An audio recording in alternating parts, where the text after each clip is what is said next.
Have you ever loved someone so much that touching them would kill them? That's been Sir Theron Ashwick's reality for centuries. Until tonight, until her, until now he has to choose: remain cursed forever, or risk destroying the only woman who's ever looked at him without fear. The village of Thornwick clung to the edge of the Shadowmere forest, like a frightened child to its mother's skirts. Mist rolled through cobblestone streets each morning, carrying whispers of ancient magic and half-forgotten curses. Here, in a cottage with faded blue shutters, lived Celeste Ravencroft, the girl who saw everything except the world around her. "The shadows are restless today," Celeste murmured, her sightless silver eyes turned toward the window where pale morning light struggled through the gloom. Her fingers traced the rim of her teacup with practiced precision, reading the world through touch and sound, and the strange gift that had claimed her sight at birth. "Don't speak of shadows, child," her grandmother Elena whispered, coughing into a handkerchief that came away spotted with blood. "The villagers already fear you enough." Celeste's lips curved in a bitter smile. At 23, she should have been married with children of her own. Instead, she remained the village oddity, the blind girl who spoke of visions, whose prophecies came true with uncomfortable frequency. The baker's wife would lose her third child. The miller's son would return from war, missing his left hand. Young Sarah Morton would find love with a stranger from across the mountains. All had come to pass exactly as Celeste had foreseen. "They fear me because I speak truths they don't want to hear," Celeste said, rising from her chair with the fluid grace of someone who navigated the world without sight. "But today the shadows whisper of something different. Something coming." Her grandmother's breathing grew more labored. The consumption had been ravaging her lungs for months, and Dr. Whitmore's medicines grew more expensive with each visit. Their small savings had dwindled to copper coins and desperation. "What do you see?" Elena asked, though she'd learned to fear her granddaughter's visions almost as much as the other villagers did. Celeste moved to the window, her pale hands pressing against the glass. A rider in black, ancient power, wrapped in human form, death, walking among the living. Her voice dropped to a whisper. "And choice. A choice that will change everything." The sound of hoofbeats echoed through the morning mist, growing closer with each passing moment. Celeste's head tilted, listening to the rhythm, measured, deliberate, the gait of a horse trained for war. "Someone comes," she said, though her grandmother had already retreated to the back room, terror making her forget that Celeste couldn't see her movements. Through the village square, whispers erupted like wildfire. Children were pulled indoors. Shutters slammed closed. The few brave souls who remained in the street crossed themselves and muttered prayers to gods both old and new. The rider who emerged from the mist was a figure from legend, tall and imposing, wrapped in a cloak so black it seemed to devour light. His horse was equally dark, its eyes gleaming with intelligence that seemed almost human. But it was the rider himself who commanded attention and fear in equal measure. Lord Kieran Nightshade, the vampire king of the Northern Territories. Even without sight, Celeste could feel his presence like a cold wind against her skin. Ancient power radiated from him in waves, making the very air heavy with supernatural energy. She had heard the stories, of course, how he had ruled the Shadowlands for over 3 centuries, how he commanded legions of the undead, how he could kill with a glance or a touch. The horse stopped directly in front of her cottage. "I seek the Oracle of Thornwick," his voice carried across the square, rich and commanding, and edged with something that might have been amusement. "I'm told she sees what others cannot," Celeste's grandmother whimpered from the back room, but Celeste herself felt no fear. Death had whispered to her since childhood. What was one more dark creature in a world already full of shadows? She opened her door and stepped onto the threshold, her silver eyes reflecting the pale light like mirrors. "I see many things, Lord Nightshade, but I wonder what brings the King of Darkness to my humble door." A murmur of shock rippled through the hidden watchers. Few humans dared speak so boldly to the vampire lord. Few still, without trembling. Kieran dismounted with fluid grace, his boots silent on the cobblestones, As he approached, "You know who I am. I know what you are," Celeste corrected, tilting her head as she studied him with senses beyond sight. "The question is why you've come. Vampires don't typically seek the counsel of human oracles. These are not typical times." He stopped just outside her garden gate, and Celeste noted with interest that he waited for invitation rather than simply entering. Ancient courtesies, perhaps, or something deeper. "My realm faces a threat that conventional warfare cannot address. I need someone who can see beyond the veil of the present. And what makes you think I'll help you?" "Because," Kieran said, his voice dropping to something almost intimate, "you're curious. I can hear it in your voice, see it in the way you stand. When was the last time anything truly interesting happened in Thornwick?" Celeste felt heat rise in her cheeks at his accurate assessment.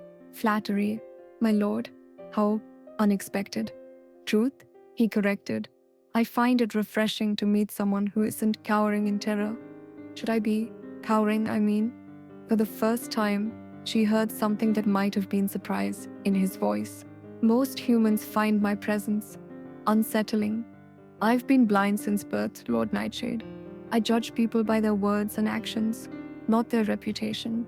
She paused, her head tilting as another vision flickered behind her sightless eyes. "Besides, I see something different when I look at you." "What do you see?" "Loneliness," she said softly, the word falling between them like a stone into still water. "Centuries of it. The kind that eats at the soul, like acid." The silence stretched taut as a bowstring. When Kieran spoke again, his voice had changed. Softer, more vulnerable, perceptive, and dangerous. The two often go hand in hand. Celeste stepped back, gesturing toward her open door. "You may enter, if you wish, though I should warn you. My grandmother is hiding in the back room and likely to faint if she sees you." "She won't see me," Kieran said, moving past the threshold with a whisper of displaced air. "I can be quite invisible when necessary." The cottage interior was small but meticulously organized. Celeste moved through it with the confidence of someone who knew every surface, every potential obstacle. She gestured toward a chair by the fire while she settled into what was clearly her usual seat, positioned to catch the warmth, but angled toward the door. "Tell me about this threat," she said without preamble, "and don't insult my intelligence with half-truths. If you want my help, I'll need to see the full picture." Kieran studied her for a long moment, and Celeste felt the weight of his gaze, like a physical thing. "There are forces stirring in the Eastern Kingdoms, a cult of necromancers, led by a sorceress, calling herself the Death Maiden. They seek to tear down the barriers between life and death, to remake the world as a realm of eternal shadow. And why should that concern me? I'm human mortal. What happens in the realm of the dead doesn't touch the living." "Doesn't it?" His voice carried centuries of weary knowledge. "Death touches everything, Oracle. If the barriers fall, if death becomes meaningless, then life loses all value. The world would become a wasteland where nothing can truly live or die." Celeste absorbed this, her fingers drumming against her chair's armrest as she considered, "You could fight them. You're powerful enough." "Power isn't always enough." There was something bitter in his tone. "The Death Maiden has allies I cannot simply overwhelm with force. She commands necromancy I've never encountered, magic that turns my own strength against me.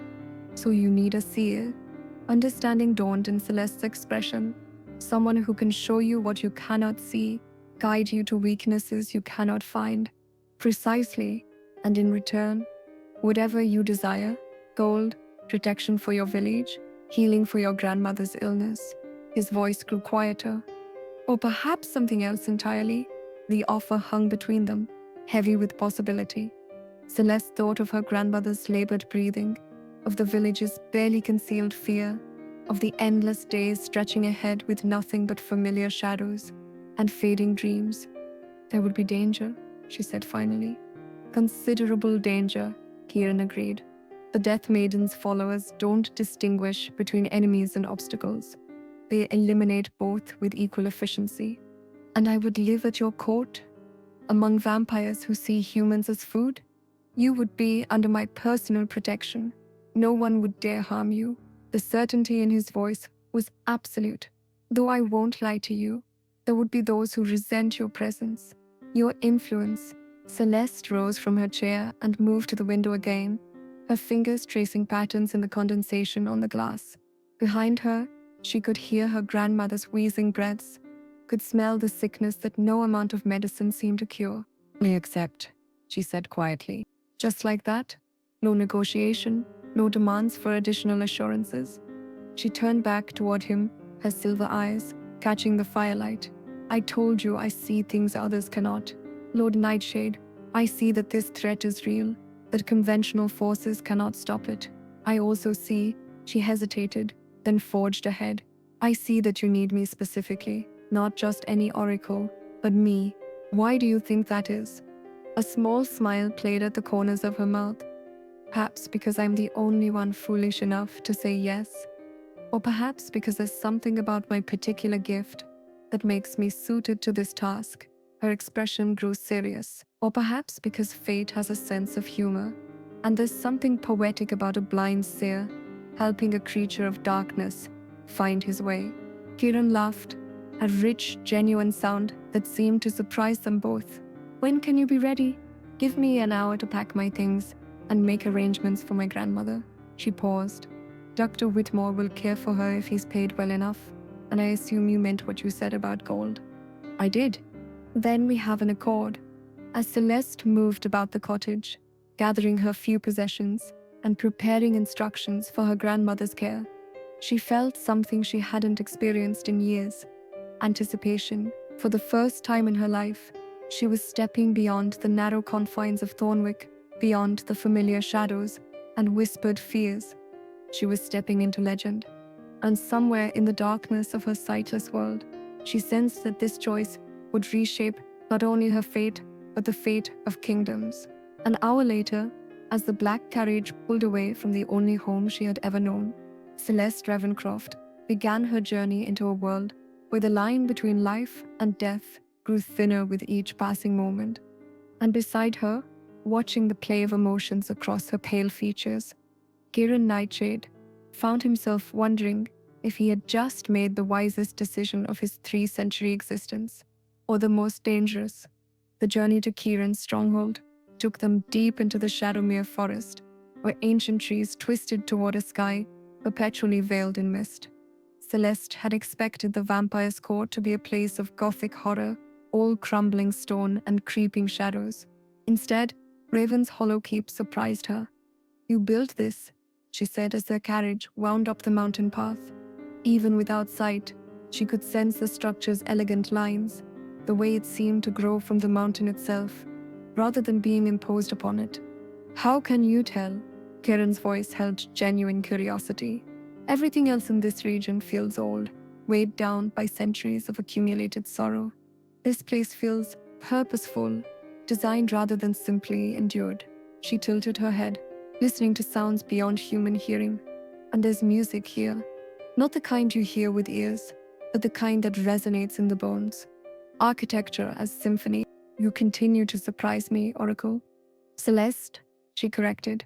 If we're to work together, you might as well use my name. Celeste.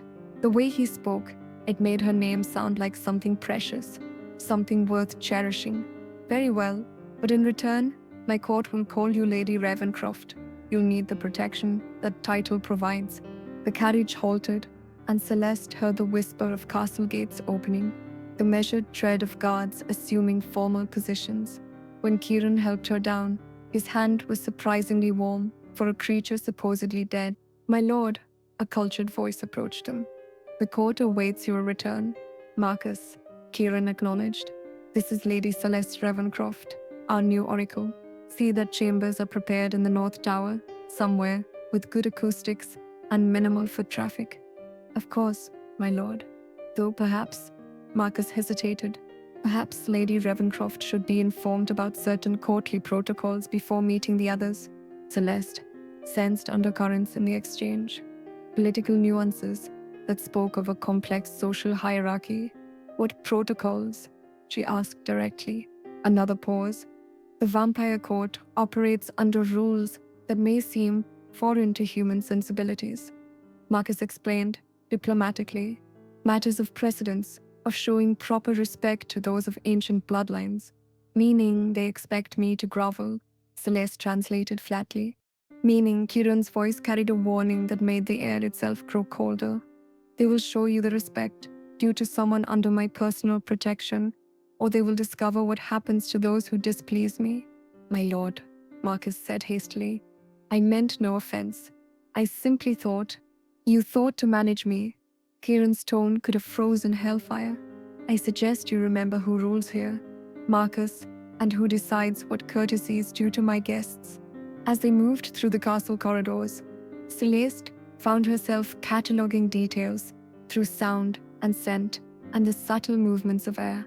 High ceilings that made footsteps echo, tapestries that muffled sound and smelled of age, and careful preservation. The underlying current of power that flowed through these halls, like an invisible river.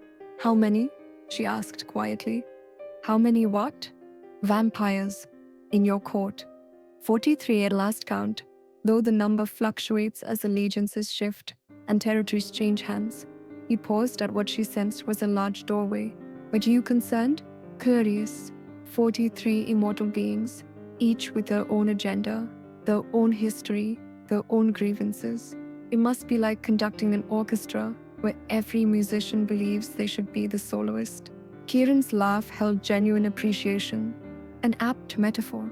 And sometimes the music they make is discordant. The throne room, when they entered it, felt vast as a cathedral. Celeste could hear the whisper of expensive fabric, the subtle shift of bodies as the assembled court turned to observe their entrance. Power pressed against her from all sides, ancient, complex, and barely contained. My lords and ladies, Kieran's voice carried easily through the chamber. I present to Lady Celeste Trevencroft, Oracle of Thornwick. She has agreed to assist us in the matter of the Death Maiden. The silence that followed was pregnant with unspoken thoughts. Then, like water finding its level, whispers began to ripple through the assembled vampires. Human, blind, what use could she possibly be? The Oracle's reputation precedes her, Kieran continued, his tone making it clear that challenges would not be welcome. Her visions have guided kings and prevented wars. Her sight pierces veils that hide truth from the rest of us. A new voice, honey-sweet and sharp as a blade, cut through the whispers. How quaint, a human seer to guide the lords of night. Tell me, little oracle, what visions guide you to our court? Celeste turned toward the speaker, her enhanced senses painting a picture of ethereal beauty wrapped around something cold and calculating. I see a woman who has lived 3 centuries but learned little wisdom, she replied evenly. I see someone who mistakes cruelty for strength and who believes that immortality grants her importance she never earned in life. Gasps echoed through the chamber.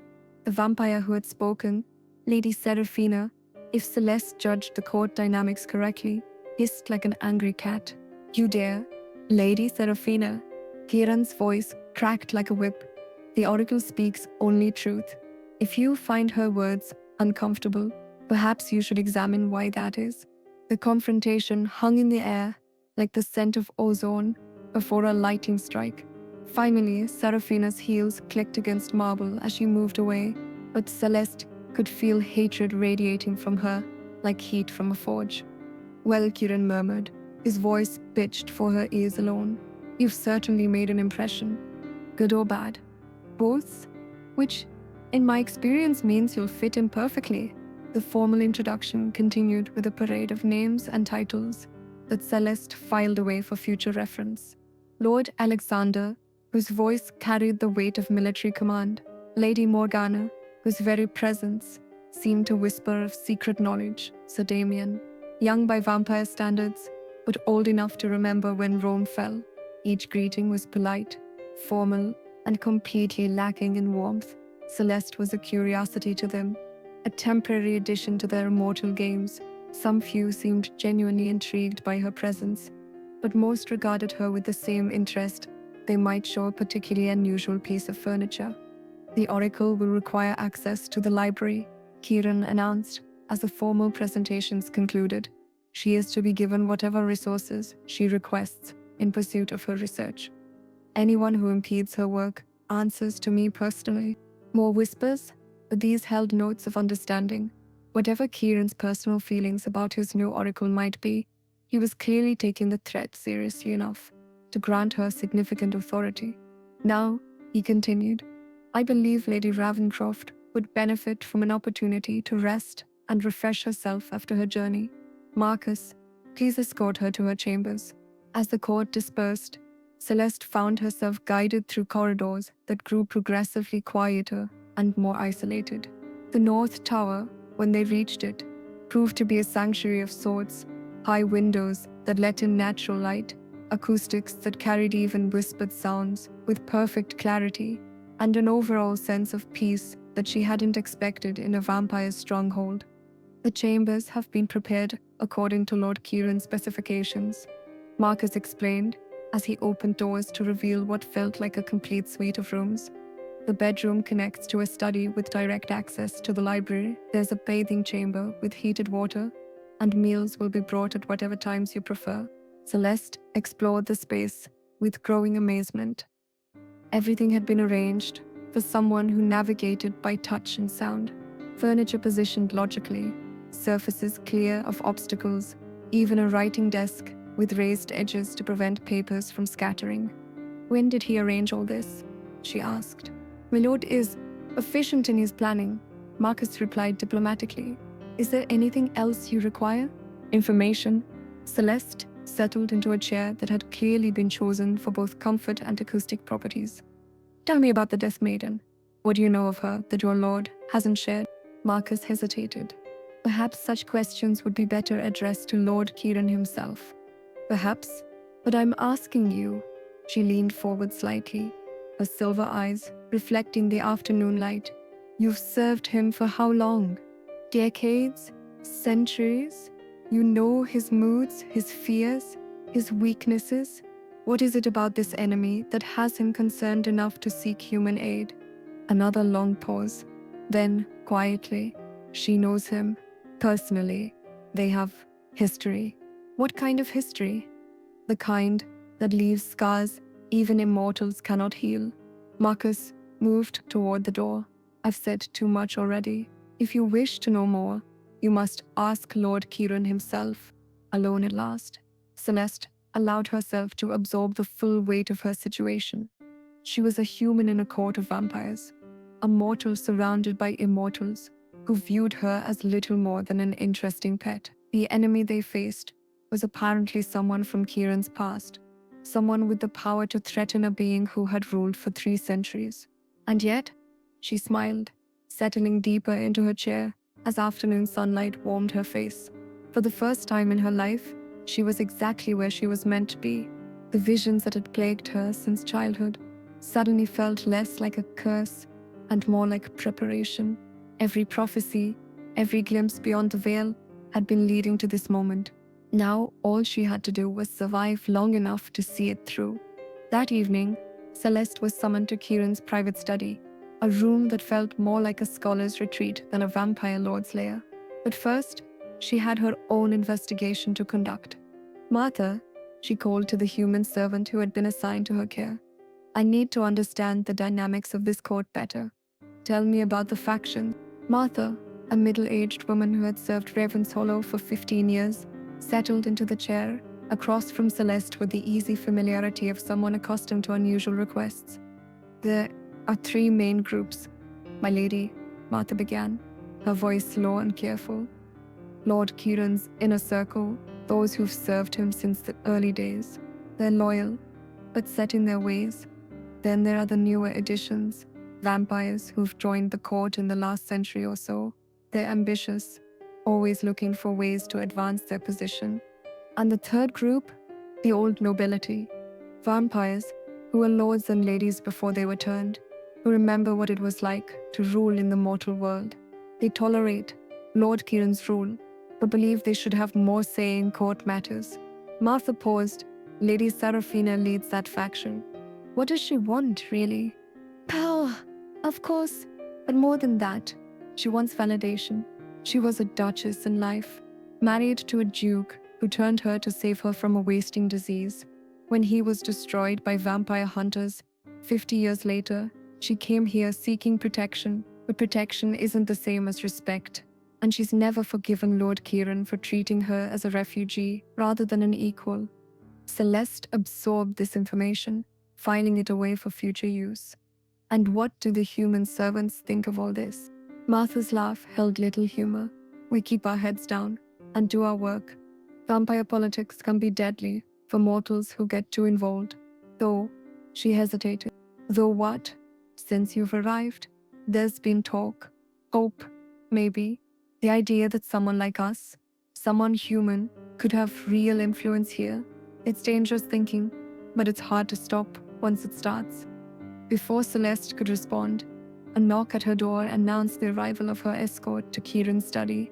But the conversation with Martha had given her valuable insight into the delicate balance she would need to maintain. The study itself was a masterpiece of controlled chaos.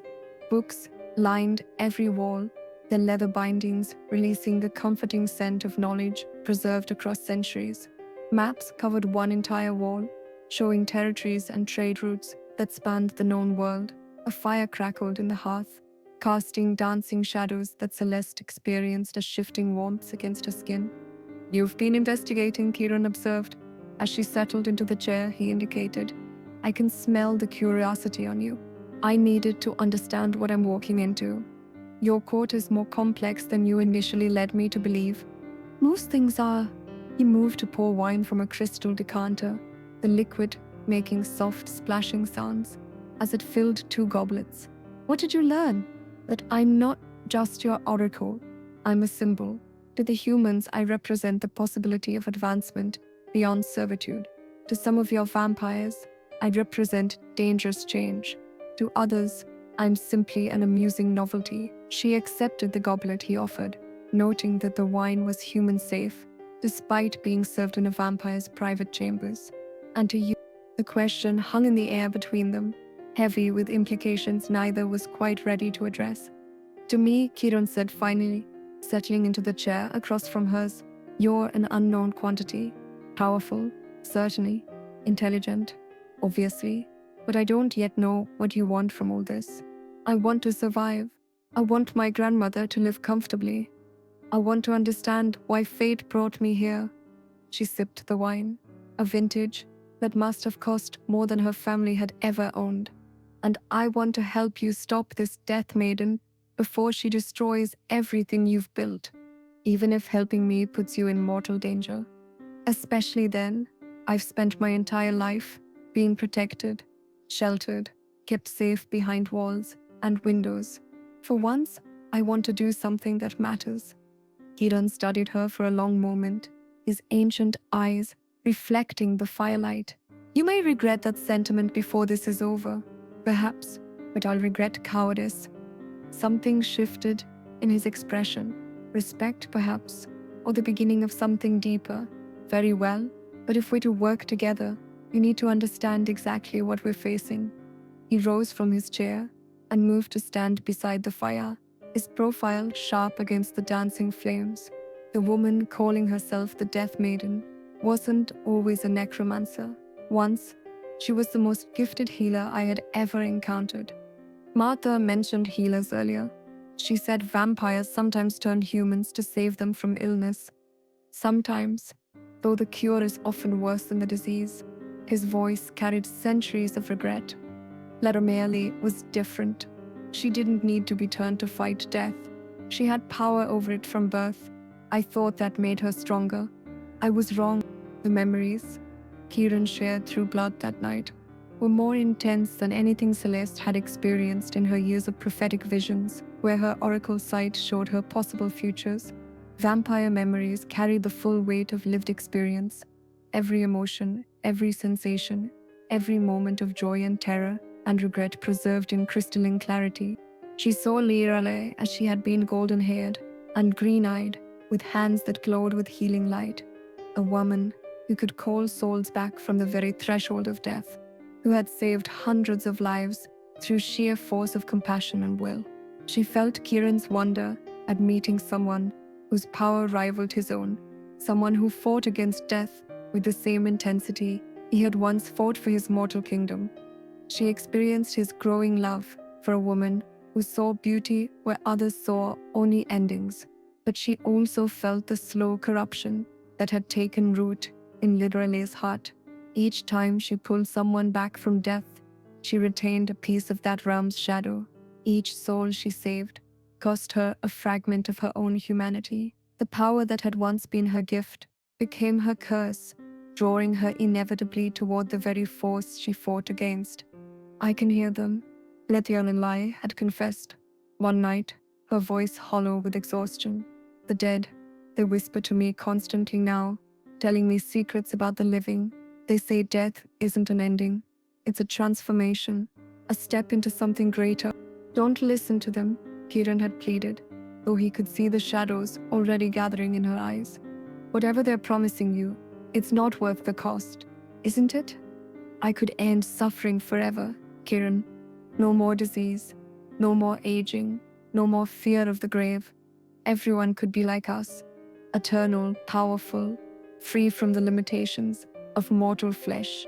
That's not life. That's something else entirely, something better. The final confrontation came when Larry decided to test her theories on the people of her own village. One by one, she killed them gently, mercifully, and brought them back as something between life and death. They retained their memories, their personalities, even their capacity for emotion, but they were no longer human. Look at them, she had said, gesturing to the reanimated villagers who moved with unnatural grace through familiar streets. No hunger, no pain, no fear, they're perfect now. They're abominations, Kieran had replied, drawing his sword for the first time in decades. And you've become something I no longer recognize. The battle that followed had torn apart everything they had built together. Laramie's newfound power over death made her nearly invincible, while Kieran's vampire strength proved insufficient against someone who could command the very forces of dissolution. In the end, he had been forced to choose between destroying her and letting her continue her work. He chose duty over love, just as he had been taught as a mortal knight centuries before. But Lady Aladdin hadn't died. Instead, she had dispersed into shadow, her consciousness scattered across the realm of the dead, while her power continued to grow. For 3 centuries, she had been gathering strength, learning to exist in the spaces between life and death, preparing for a return that would let her finish what she had started. When the memories released their hold on Celeste, she found herself collapsed against Kieran's chest, her body shaking from the intensity of emotions that weren't her own. His arms were around her, steady and strong, anchoring her to the present. Now you understand, he said quietly, his voice rough with pain that had never fully healed. Why I can't let sentiment interfere with stopping her. Why I need someone who can see clearly, without the burden of our shared history. Celeste pulled back to look at him, her oracle sight painting a picture of a man carrying wounds that went deeper than flesh. You loved her. I did. And you blame yourself for what she became. Shouldn't I? My darkness called her hers. My immortal nature corrupted what was pure in her. Or your love gave her something to hold on to while she fought against forces beyond either of your understanding. Celeste's hand found his cheek, her touch gentle against skin that felt perpetually cool. Kieran, what if you weren't the cause of her corruption? What if you were the only thing that slowed it down? He went very still. What do you mean? The memories you showed me in everyone. She looked to you for guidance, for validation, for anchor to the world of the living. When you pulled away from her, when you started seeing her as a threat instead of a woman in pain, that's when she stopped fighting the whispers from the dead. You're saying I abandoned her? I'm saying you were both young and afraid, and dealing with forces neither of you understood. But now we do understand, and we have a chance to do better. Before Kieran could respond, urgent knocking at the study door interrupted them. Marcus's voice carried through the heavy wood, tight with concern. My lord, forgive the intrusion, but we have visitors. The werewolf pack from the Eastern Territories. They seek audience immediately. Kieran sighed. The moment of vulnerability passing as duty reasserted itself. At this hour, what could be so urgent? They claim to have information about the Death Maiden's activities, and my lord, they've brought something that belongs to her. The great hall had been hastily prepared for the unexpected diplomatic visit.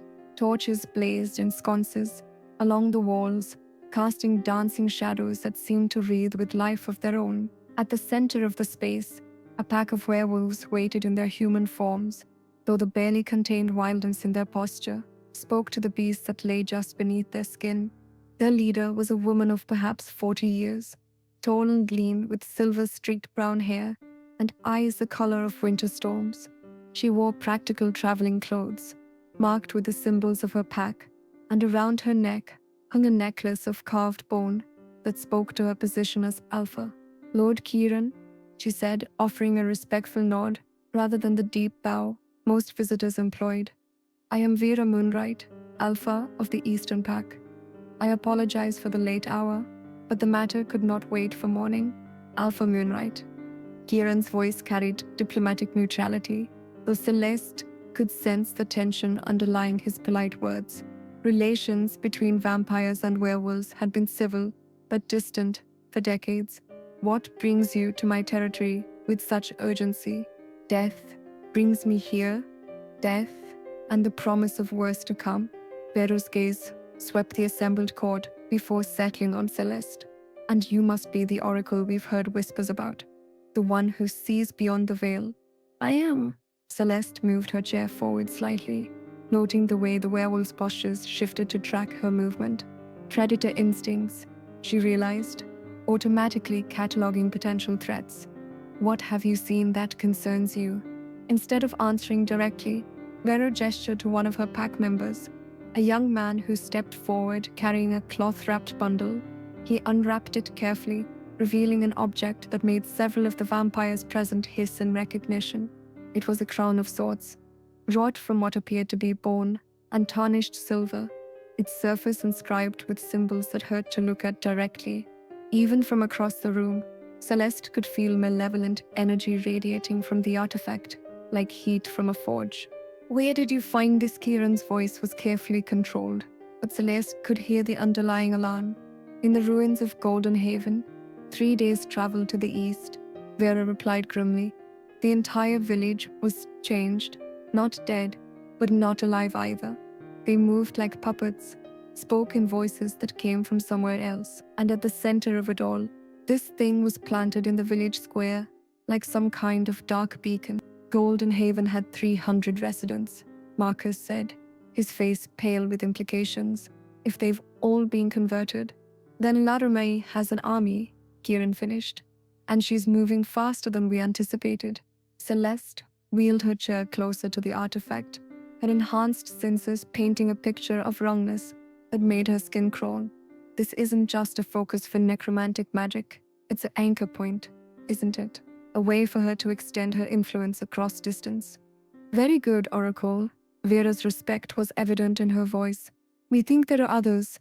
Our scouts have reported similar incidents in villages along the eastern border. Always the same pattern.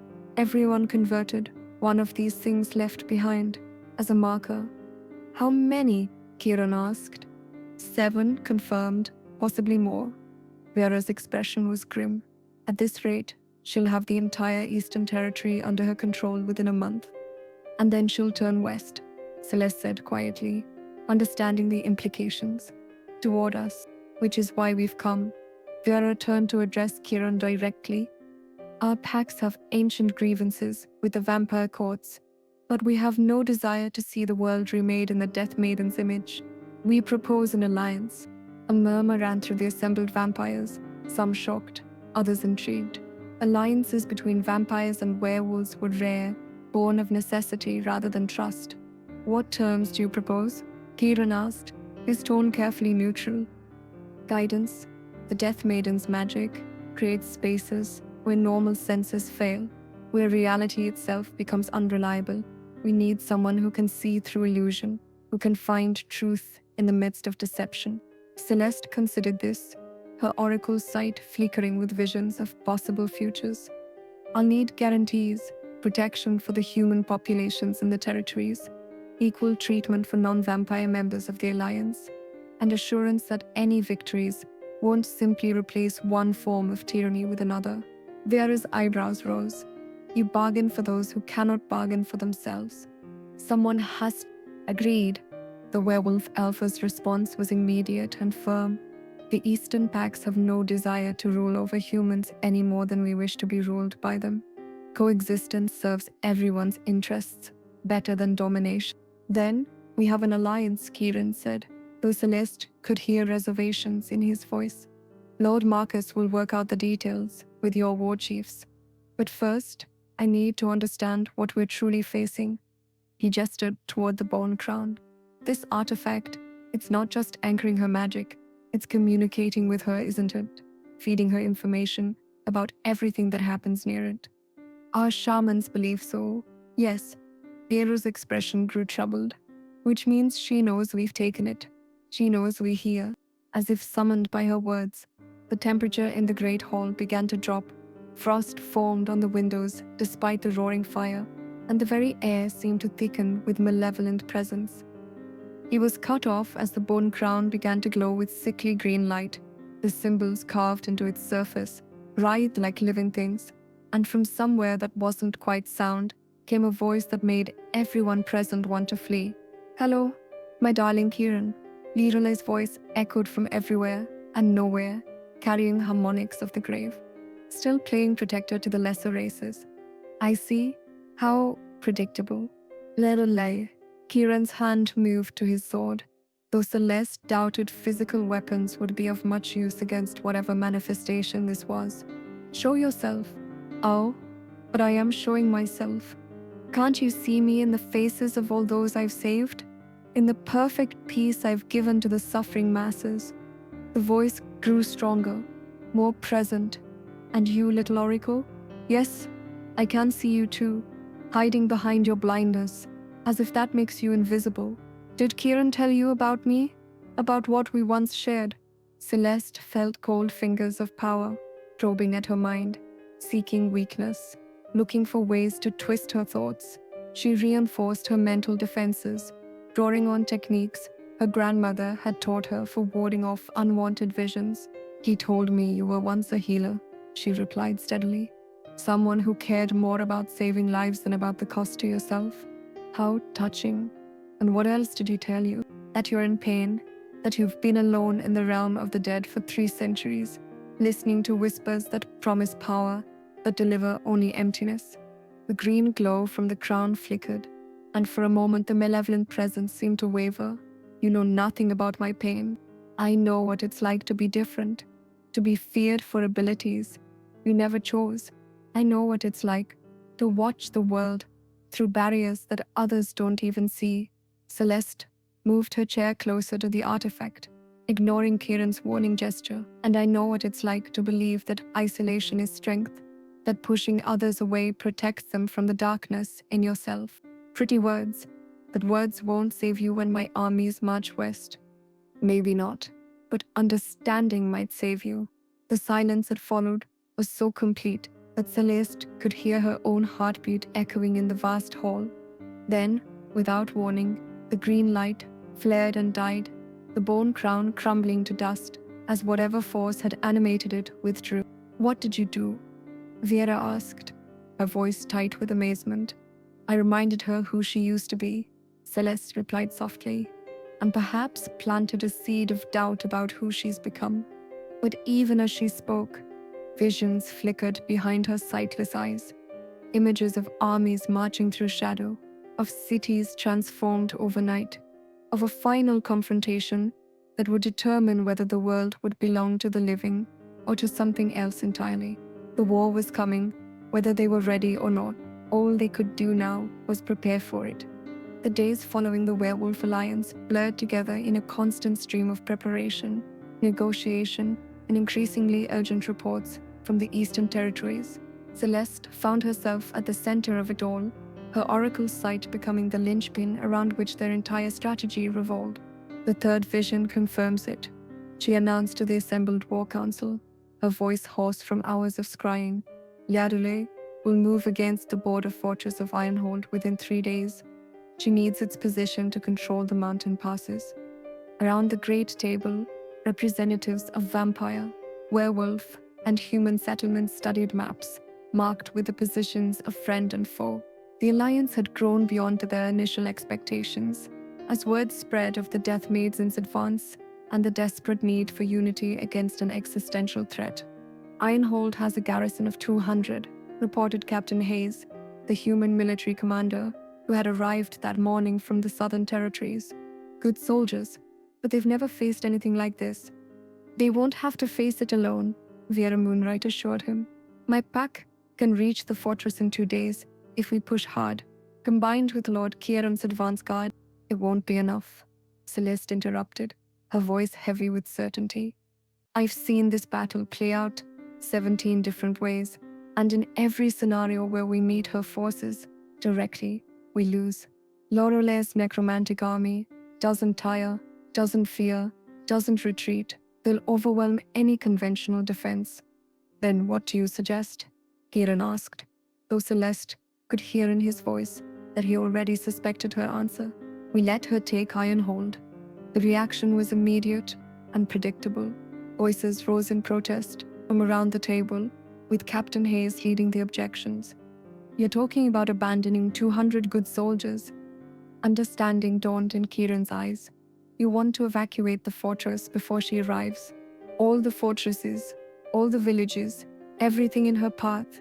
We give her empty victories while preserving our actual strength. Celeste turned toward Captain Hayes. How long would it take to evacuate Ironhold's garrison and civilian population? With proper organization, 18 hours, perhaps 20. Do it. Evacuate everyone to secondary positions behind natural barriers, rivers, mountain passes, places where her undead armies will be constrained by terrain. Celeste's fingers traced patterns on the table's surface as she organized her thoughts. Meanwhile, we use the time to prepare our real defense. Which is? Vera asked. We find Lorelei herself, the nexus point where her consciousness interfaces with the physical world. She's been operating through proxies and manifestations for 3 centuries. But to accomplish her grand ritual, she'll need to anchor herself in a physical form. And when she does that, she becomes vulnerable, Kieran said, understanding the plan. Exactly, but finding her won't be easy. She'll choose her anchor point carefully, somewhere with symbolic significance and natural protective advantages. Isalas paused, her oracle sight flickering with half-formed visions. Somewhere that matters to both of you. The next few days passed in a whirlwind of activity. Evacuation orders went out across the Eastern Territories, carried by the fastest riders, and reinforced by the supernatural speed of vampire messengers. Entire populations abandoned homes the families had occupied for generations, trusting in the word of an alliance that had existed for less than a week. Celeste spent her time in deep meditation, pushing her oracle sight to its limits as she searched for glimpses of Ladamzu's true location. The effort was exhausting, leaving her drained and shaking after each session. But gradually, a pattern began to emerge. The old cathedral, she announced during one evening strategy session, her voice barely above a whisper. She's gathering her power at the ruins of the old cathedral, 50 miles northeast of here. Kieran went very still. That can't be coincidence. What is it? Vera asked, noting the change in his demeanor. It's where Lorelei and I first met, he said quietly. 3 centuries ago, when the plague was ravaging the countryside, she was tending to the sick in the cathedral's halls, and I was hunting something else entirely. But when I saw what she was doing, how she fought against death with such fierce compassion, she chose it specifically to unbalance you, Celeste said with certainty. The emotional significance will amplify her power while undermining yours. She's counting on your memories to paralyze you at the crucial moment. Then we send someone else, Marcus suggested. Lord Alexander has the skills to... No, Celeste's interruption was firm. It has to be Kieran. The connection between them is part of what gives her power, but it also provides the only reliable way to disrupt her ritual. Their shared history is a weakness she can exploit, but it's also the key to stopping her. You're asking me to face the woman I loved, knowing that she's become something monstrous, Kieran said, and for the first time since Celeste had known him, he sounded uncertain. I'm asking you to face her, knowing that some part of the woman you loved is still trapped inside what she's become. Celeste reached across the table to find his hand, and I'm asking you to trust me when I say you won't be facing her alone. The Alliance will provide whatever support Vera began, but Celeste shook her head. Not the Alliance. Me. I'm going with him. The protests started immediately, from every voice around the table. Too dangerous, too valuable to risk, too physically vulnerable to survive a battle between immortal beings. Celeste listened to them all, then spoke with quiet authority. I've seen the battle that's coming. I've watched it play out in my visions, dozens of times, and there's only one scenario where we win. Only one path where Lerole can be stopped without destroying everything in the process.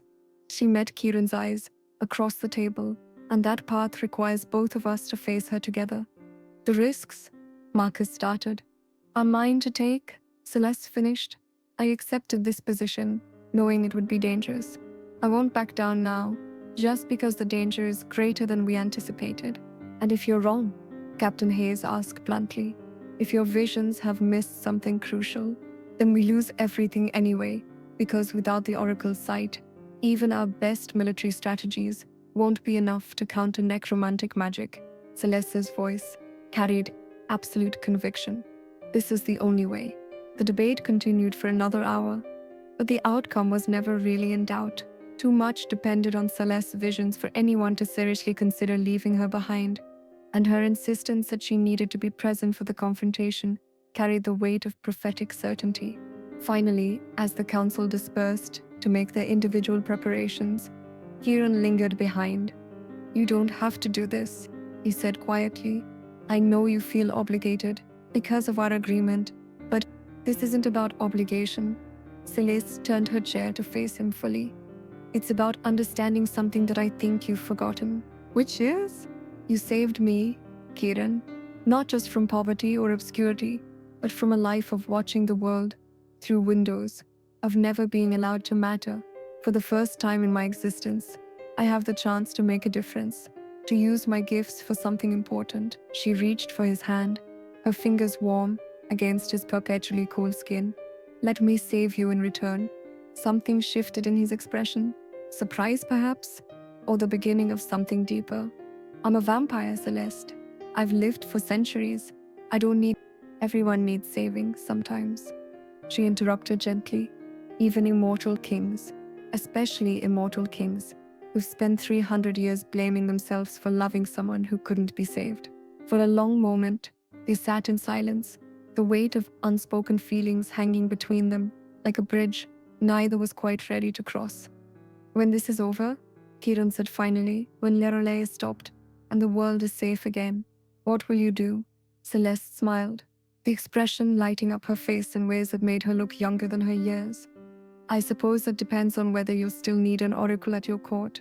I think, he said softly, I'll always need you at my court. The question is whether you'll want to stay. Before she could answer, urgent knocking at the door interrupted them. Marcus's voice carried through the wood, tight with alarm. My lord, forgive the intrusion, but the Eastern Scouts have returned. The Death Maiden's army is moving faster than anticipated. They'll reach our defensive positions by tomorrow night. The time for preparation was over. Within hours, they would be riding toward the old cathedral and the confrontation that would determine the fate of everything they had built. But as Celeste prepared for what might be her final night at Raven's Hollow Keep, she found herself thinking not about the dangers ahead, but about the possibility that there might be a future beyond them. A future where she was no longer just the oracle, but something more, something that belonged not just to fate, but to her own choices. Something that might finally make her truly free. Books lined every wall, their leather bindings releasing the comforting scent of knowledge preserved across centuries. A fire crackled in the hearth, casting dancing shadows that Celeste experienced as shifting warmth against her skin. You've settled in? Kieran asked, As she took the chair he indicated, positioned, she noticed, so that the fire's warmth would reach her while keeping the light from his eyes. "Your arrangements are quite thoughtful," she acknowledged, "though I suspect you have questions about my performance this afternoon."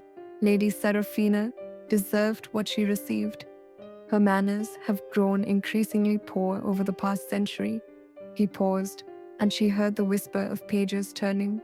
"Though I confess curiosity about how you read her so accurately, the same way I read you or anyone else. Voice patterns, breathing, the way people hold themselves when they speak. Seraphina's beauty is her armor, but it's brittle armor.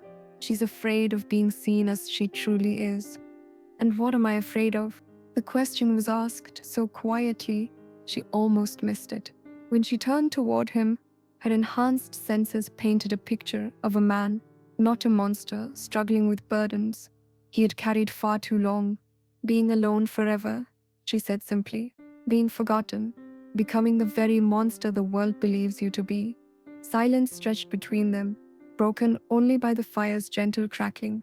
When Kieran spoke again, his voice held a vulnerability that probably few had ever heard. "Marcus told you about the Death Maiden, about our history. He mentioned it, but I'd rather hear the truth from you." Another pause. Then, "Her name was Ladurée. Is Ladurée, I suppose, though what she's become bears little resemblance to what she once was." The pages stopped turning. "We were lovers, long ago, before I understood what immortality truly meant." Celeste waited, sensing there was more to the story. "She was human then," Kieran continued, "a healer with a gift for seeing beyond death's threshold. When plague came to her village, she tried to save everyone, and in her desperation, she reached too far into the realm of the dead and never came back. Not entirely. She returned to her body, but part of her remained on the other side. She could speak with the dead, command them, bridge the gap between life and death in ways that should have been impossible." His voice grew heavy. "I thought I could help her, thought my power could anchor her to life, but it couldn't. It made things worse. My darkness called to the shadows already within her. Instead of pulling her back to life, I helped drag her deeper into death." The self-recrimination in his voice was painful to hear. "She blamed me for what she became. Perhaps she was right." Celeste rose from her chair and moved to stand beside his desk, her fingers trailing over the edge until she found his hand. "Perhaps she was wrong." He went very still at her touch. "How can you say that? You don't know what I am, what I've done." "I know what you are now." A hand covered his completely, warm life, touching something that felt perpetually cold. "I know you've spent 3 centuries building something beautiful in this place, protecting those under your rule, maintaining balance between the living and the dead. Whatever mistakes you made in the past, you've spent lifetimes trying to atone for them." "Celeste?" Her name was barely a whisper. "Show me," she said suddenly.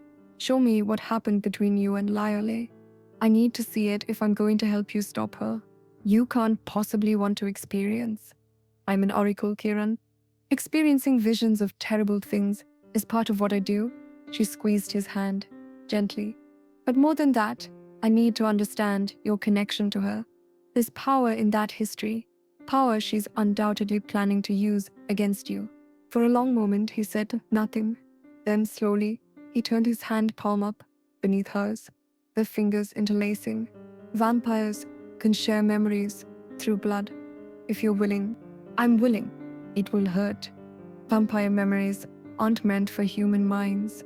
I can handle pain." He lifted their joined hands, and she felt the whisper of cold breath against her wrist. "Are you certain?" "Yes." The bite was swift, more like a pinprick than the savage attack she had expected. But the moment his lips touched her skin, the world exploded into visions. A village consumed by plague, bodies piling in the streets faster than they could be buried, a young woman with golden hair and desperate green eyes, moving among the sick, with hands that glowed with healing light and watching from the shadows. A vampire lord already ancient beyond measure, drawn by her power and her compassion. "You're killing yourself," he told her one night. as she collapsed from exhaustion after healing dozens of plague victims. This power is consuming you from within. Then let it consume me, Leorelia replied, her beautiful face gaunt with overuse of her gift. If I can save them all, my life is a small price to pay. But the plague was stronger than her healing. One by one, those she had saved began to die anyway, their brief reprieve from death making their final suffering even more acute. In her desperation, Leorelia reached deeper into her power, calling on forces beyond the veil of life. The first time she raised a corpse, it was by accident. The second time was intentional. By the 10th, she was no longer the healer who had captured a vampire lord's heart. She was something else entirely, something caught between life and death, belonging fully to neither. I can save them all now, she told Kieran, her eyes reflecting a light that came from beyond the grave. I can bring them back, make them whole again. Death doesn't have to be an ending. It can be a beginning. This isn't life you're offering them, Kieran argued, horror growing as he watched shambling corpses that had once been her patients. This is abomination. This is power. Lorelai's voice carried harmonics of the grave, echoes of souls that had passed beyond. You, of all beings, should understand. You chose immortality over death. Why should they not have the same choice? Because what I am and what you're creating are completely different things. He reached for her, trying to pull her back from the brink she was approaching. Please, Leorelia, come back to me. Come back to life. But his touch, instead of anchoring her to the living world, seemed to push her further into shadow. Where his hands touched her skin, darkness bloomed, like ink in water. The connection between them, forged in love and strengthened by shared power, became a conduit for something neither had intended. You're right, she whispered, as shadows consumed her, as her beautiful features twisted into something that belonged more to nightmare than to life. This is all your fault. Your darkness called to mine. Your corruption infected what was pure. The last time he saw her, she was standing over a field of the walking dead, her golden hair now silver white, her green eyes now the color of grave mold. I will make a world where death has no meaning, she promised him. A world where your kind and mine can rule without the pretense of protecting these fragile mortal things. And when that world is born, my darling Kieran, you will thank me for it. Celeste gasped as the visions released her, her consciousness snapping back to the present with such force that she nearly fell from her chair. Kieran's hand was immediately at her shoulder, steadying her, his voice tight with concern. Are you all right? I warned you it would be intense. She's not trying to destroy the world, Celeste interrupted, her voice hoarse from the experience. She's trying to remake it, to create a reality where the barriers between life and death don't exist. Yes, which is why she must be stopped. No, you don't understand. Celeste turned to face him, her silver eyes bright with terrible understanding. She's not doing this for power or revenge, or even madness. She's doing it for you. Kieran went very still. What do you mean? In her mind, she's still trying to solve the problem you posed 3 centuries ago. You said what you were and what she was creating were different things, so she's trying to eliminate the difference. If death becomes meaningless, if the boundaries between life and death disappear, then vampires and humans and everything in between becomes the same thing. That's... Kieran stopped, the implications hitting him. That's impossible. The fundamental forces that separate life from death can't simply be erased. Can't they? Celeste stood, moving to the window, where she could feel moonlight on her face.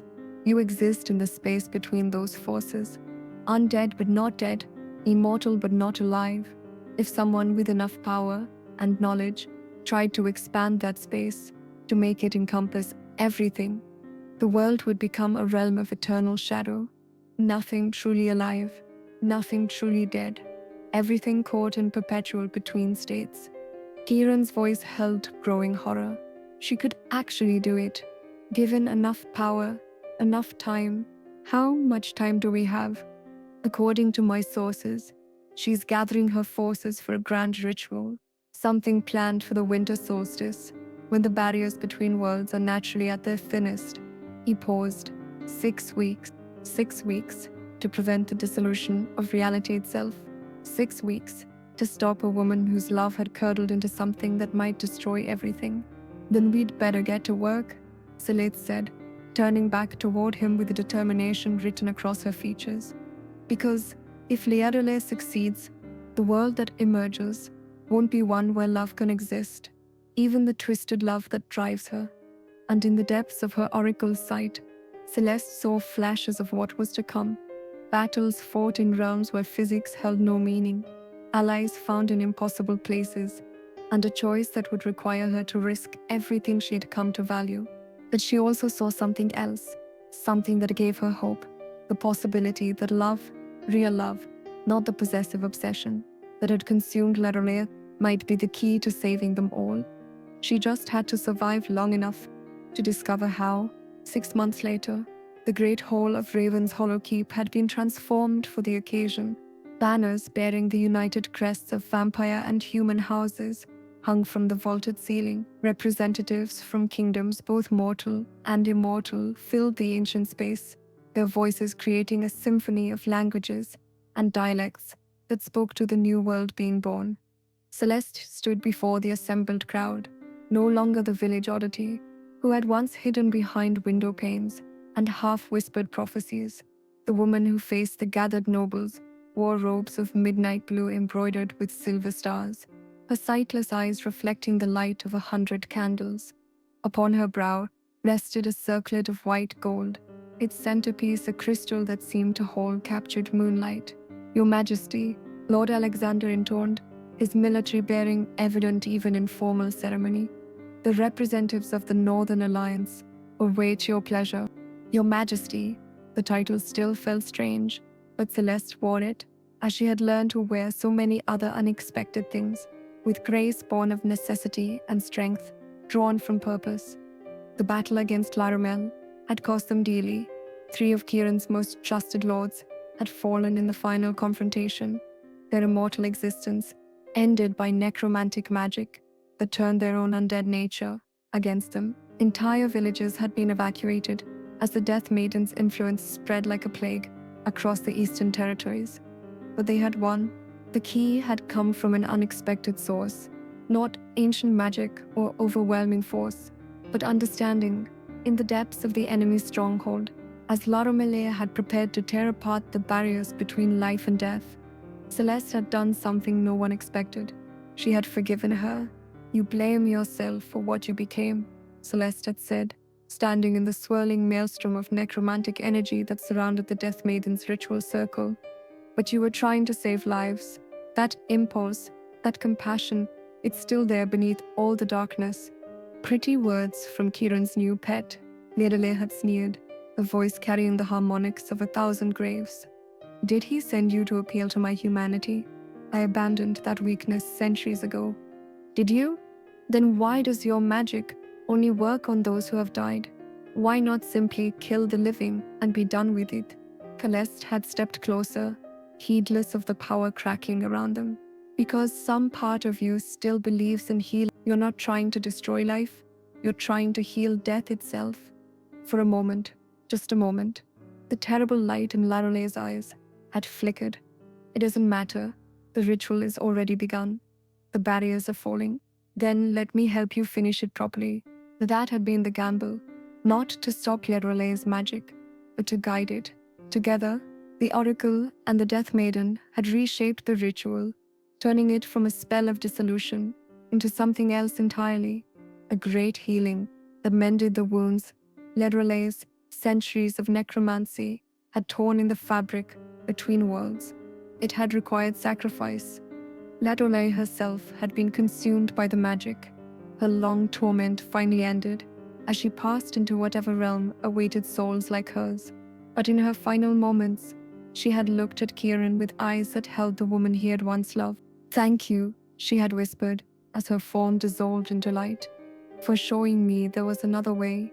Now, 6 months later, Celeste stood as Queen of the United Territories, a realm where vampire and human had learned to coexist, not in the careful balance of predator and prey, but in genuine partnership. Her oracle's sight had proven invaluable in mediating disputes, and guiding policy, while Kieran's ancient wisdom and supernatural strength protected what they had built together. The delegation from the southern kingdoms has arrived, Your Majesty, Marcus announced, his voice carrying none of the condescension that had once colored his interactions with her. They're eager to discuss the trade agreements. Celeste nodded, her enhanced senses painting a picture of the bustling hall around her. And Lord Kieran? Concluding his meeting with the werewolf ambassadors, he asked me to convey that the territorial disputes are nearly resolved. A year ago, such cooperation between species would have been unimaginable. Now it was simply the reality they had forged together, not through force or fear, but through the radical notion that different didn't have to mean enemy. Your Majesty, the voice belonged to a young human woman, one of the new class of diplomatic corps that had emerged to handle interspecies relations. There's been another vision request from the eastern provinces. They're asking for guidance on the harvest predictions. Schedule it for tomorrow morning, Celeste replied, and remind them that Oracle sight works best when the questions are specific rather than general. It was strange how normal it all felt now, being consulted on matters of state, having her counsel sought by beings who had lived for centuries before she was born. The girl who had once been pitied as the village burden now guided the fate of kingdoms. Celeste, Kieran's voice, warm with affection and tinged with something that might have been amusement. You look remarkably regal for someone who once claimed she'd never make a good queen. She turned toward him, her lips curving in a smile that held private memories. I had an excellent teacher, though I notice you're avoiding the werewolf delegation's dinner invitation again. Diplomatic necessity. Alpha Tauran's idea of formal dining involves eating with one's hands and howling between courses. He moved to stand beside her, and she felt the familiar comfort of his presence. How did the morning audiences go? 3 trade disputes resolved, 2 marriage contracts approved, and 1 rather creative attempt at tax evasion from Lord Pemberton. She paused. Oh, and Lady Seraphina is planning something. Her thoughts are particularly loud today, Kieran sighed. What is it this time? I suspect she's going to propose herself as ambassador to the Western courts. She believes they'd be more receptive to vampire nobility than to our progressive nonsense. And what do you think? Celeste considered this. I think it's not a terrible idea. The Western courts respect traditional hierarchy, and Seraphina is nothing if not traditional.